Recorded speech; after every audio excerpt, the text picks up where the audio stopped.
The Russia-Ukraine war has raged on for over 2 years now. The war has seen the use of missiles, drones, fighter planes and tanks. However, it is modern technology from the civilian domain, a constellation of Starlink internet beaming satellites, that has particularly stood out.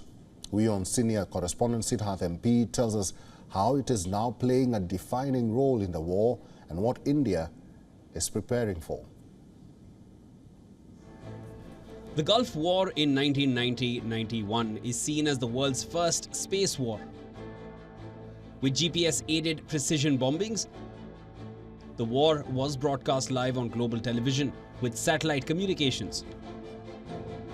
Cut to February 2022, when Russia invaded Ukraine.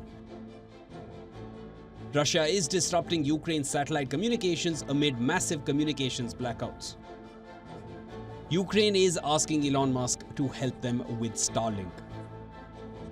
Musk's firm Starlink operates 5,000 satellites placed 550 kilometers above the Earth. These table-sized satellites beam down high-speed internet to virtually anywhere on Earth. In fact, Starlink isn't a weapon, it is a civilian technology. Over the course of the war, over 30,000 Starlink antennas have reached Ukraine. Using the high-speed connectivity offered by Starlink, Ukraine's troops enhanced their operations. Ukraine has used Starlink as a lifeline when all other communications have failed them. Civilian infrastructure is also need to be secured to handle adversaries. So that's why the space helps. The space cannot be that easily compromised. But it also works in complement with the ground infrastructure. So both are there. So the recent incidents which you are quoting would have shown the power of space than what it was used to be. Especially with a low latency communication feasibility at a LEO constellation gives a great advantage over the terrestrial networks.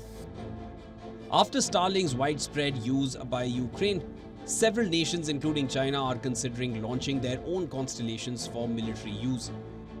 However, it is not easy given its high cost.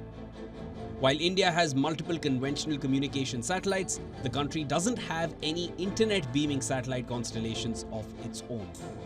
The challenge here is the investment, because a national LEO constellation is not possible. A global NEO constellation is what will work economically. So this is something which you have to understand, and how we can create a global constellation meeting the national demand. So one way is to collaborate, another way is to develop independently. So these issues are currently being discussed, but for India, a nation like India, geo-based communication system is still very good, and it is less critical to be compromised if you do it properly. So we can meet most of the requirements through geo, but low latency communication still has a challenge. So there is a possibility that a minimal LEO constellation could be developed to handle such issues. Bureau Report, WION World is One. For all the latest news, download the WION app and subscribe to our YouTube channel.